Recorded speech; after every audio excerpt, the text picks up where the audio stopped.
Good morning, my dear friends. The time has come when we need to start paying attention to hydrangeas again. Why? After some people pruned them in January, February or March, now the new growth has appeared and some of them are already almost half a meter tall. So it's time to take care of them in a way that will make the flowers stand out even more later. And how to do this with different types and varieties of hydrangeas, I'll tell you in this episode.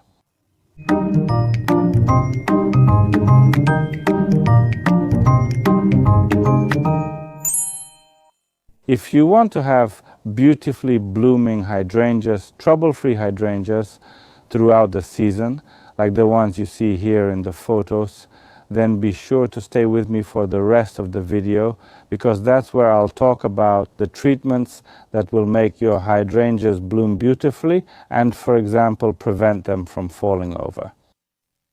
I'll tell you about 3 varieties of hydrangeas, the most popular ones, the ones most commonly found in Polish gardens, namely the Bigleaf hydrangea. The Panicle hydrangeas, which I've covered in many videos, are the queens of summer gardens. And also about smooth hydrangeas or shrub hydrangeas, they have different names, generally about Annabelle hydrangeas. Today I'll tell you about these 3 varieties, but before I do, I encourage you to subscribe to the channel, turn on the notification bell, and let me know if you are on Team Hydrangea, if you have hydrangeas in your garden, or if you have hydrangeas on your terrace, because of course not everyone has a garden, so some people only have a terrace. Let me know in the comments if you like, have, or want to have hydrangeas at your place if you don't have them yet. First up is the garden hydrangea, which I'm very satisfied with this year. Why am I satisfied? Well, it's because it's already mid-May, there probably won't be any more frosts, and it really looks pretty good. So what do you need to do to make it bloom really well? Actually, a lot of flower buds have already appeared. I'll show them to you here in a moment. Hydrangea. In this variety, which is the garden hydrangea, we don't really need to tie it up much because its stems are very stiff and upright. But notice, I have it tied here with a string around it. Why? This is left over from winter, because every winter, actually before winter, I tie up my whole hydrangea bush quite tightly to bring it closer together, so it's easier to cover if there are frosts. And honestly, I only cut and remove this string after the spring frosts have passed. Why? Because if these stems are gathered closer together, there's a chance that if I don't notice a frost coming, the inner part won't freeze, since they'll be more concentrated and much warmer. But now it's time to remove this string to let it get more frost. And also air, to prevent diseases from appearing inside, because when it's squeezed together and has a lot of leaves, there's little air and little airflow. And then fungal diseases will appear. Of course, they can show up. I'm satisfied because there are a lot of flower clusters, but that's because I fertilized it at the end of March, not in April, but at the end of March. And it started growing quickly. I think that's great. It really helped it a lot. However, now it's time for the next fertilization. I use fertilizer that's specifically made for hydrangeas, a variety of them. Honestly, I don't have just one type of fertilizer. I try different fertilizers. I hope that one day I'll record an episode for you and say this one is the best for these. This one is the best for these, but it still needs some time. I need to try them out. I give a second dose. Actually, I give 4 to 5 doses of this fertilizer during the season. I give the second dose after a month, after 50 days, because these hydrangeas, after they bloom for the first time, then bloom again from what's called the second flowering. Very often they start blooming from these 1-year-old shoots, so it's a good time to give them fertilizer for this second flowering and to strengthen the first flowering. Now it's time for Panicle hydrangeas. Here I came to this bush that we pruned together in the spring, and I showed you that I would train it so that it wouldn't have any shoots at the bottom except for those main thick ones. And so that in the spring it would only have the main thick shoots, and so that it wouldn't really have any shoots except for those main thick ones. So I'm here by this limelight. Of course, depending on the variety, there are taller and shorter varieties. The very tall ones, like Vanilla Fraise or Limelight, are the most popular varieties. And here, look, of course, it's not like when I say we tie them up now, we actually tie them up right now. You must adapt it to your own situation. For me, this hydrangea, because it was pruned very short, has shoots that are about 20 centimeters long at this point. It's still a little too early to tie it up. They need to be at least 40 centimeters or twice as much. And why do we actually tie it up? In Panicle hydrangeas, these flower heads are really huge. They're really big, especially in those most popular varieties, so that they don't droop, because if it rains and they soak up water, they'll just fall over. To prevent that from happening, you need to tie them up. And there are two methods. Either we tie them up twice or we tie them once but properly. And now if we tie them once but properly, these shoots need to be even longer. Definitely even longer, about 50 centimeters.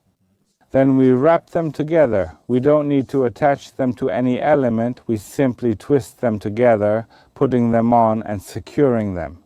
For example, a special string for tying green. It can be, for example, a wire coated with plastic.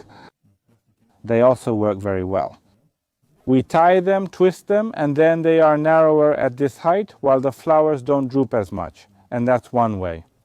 The second way is that we tie them up once when they reach about 40 centimeters, and then a second time higher up, by making little loops for them on the shoots and tying each of the outer shoots to each other, like a little crown. I'll show you how to do it once the shoots are ready for it. But we don't tie them up yet. Instead, we mainly need to water them. As I mentioned with those other hydrangeas, the flower heads are already visible there, but not here yet. So this is the time to give them a good dose of fertilizer and to strengthen them further for even larger flowers. I'll show you what to do with Annabelle hydrangeas now, since they need the most work at this stage.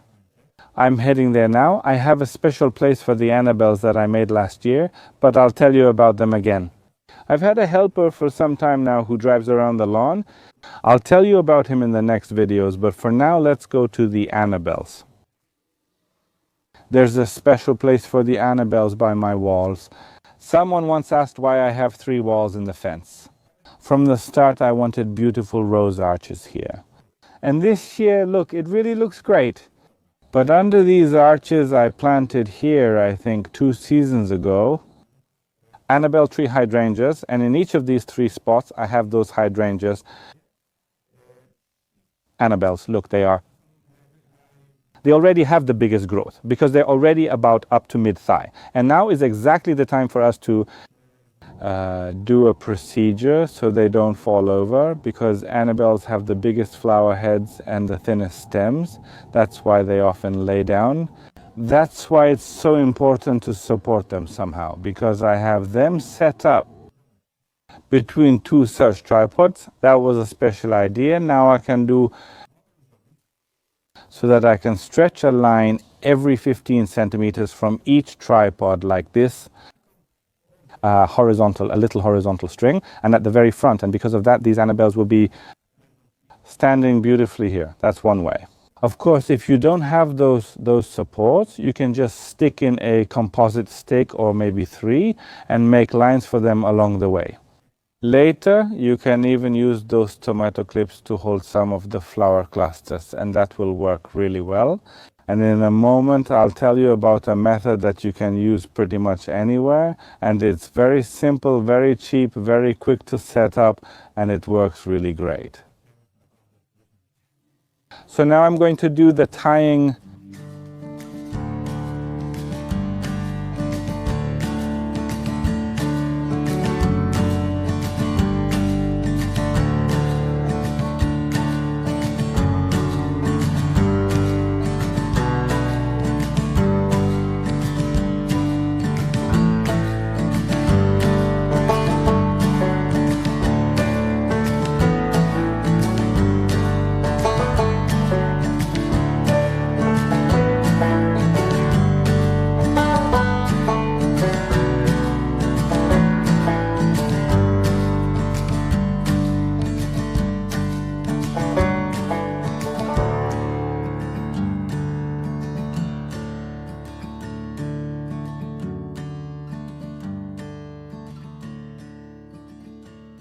Thanks to my supports on the sides, I was able to make these strings, these lines in the same way as clotheslines, about 6 inches apart.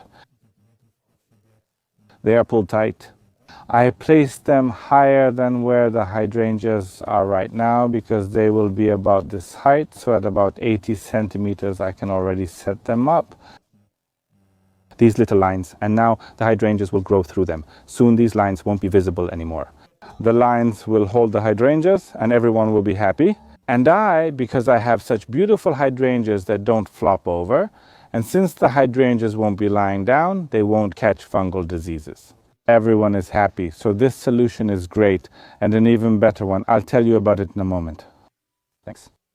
An even simpler way, listen, it's a method for which you'll need a reinforcement mesh, which you can buy in almost any small or large hardware store, as well as at a building supply yard. I have a mesh with 10 by 10 millimeter openings and a 2 millimeter diameter. It looks the same way when it's whole. I'll also need something to attach it to the ground, so something like hydrangeas. We'll attach them, though they are not always needed. And you'll also need wire cutters because where I'll be attaching it, the hydrangeas aren't very big. So I'll make half of that mesh. But if you have large hydrangea bushes, then all you need to do, listen, is make an arch like this and pin it to the ground. Inside is an Annabelle hydrangea, which will grow beautifully between this nearly invisible mesh. I'll make myself half of this mesh and I'll attach it to my Annabelle hydrangeas in a moment.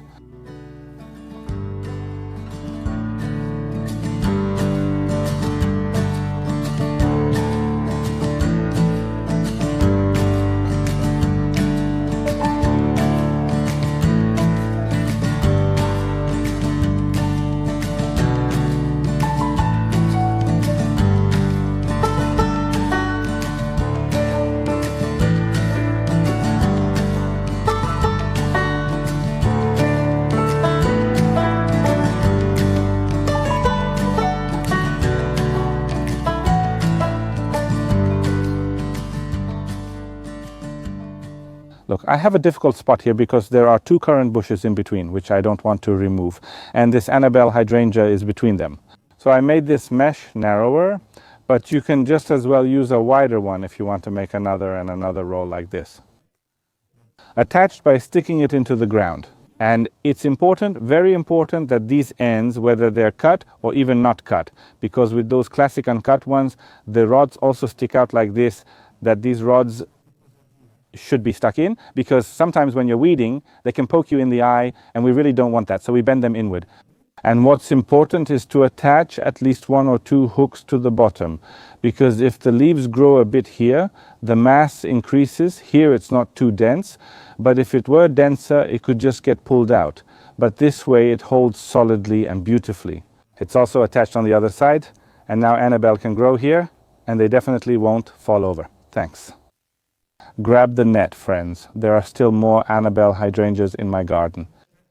There are a few more, so in a moment I'll go to attach more nets to more Annabelle hydrangeas, and you please let me know in the comments if you've already done something with your hydrangeas. Maybe you have a different way to keep them from falling over, so let me know in the comments.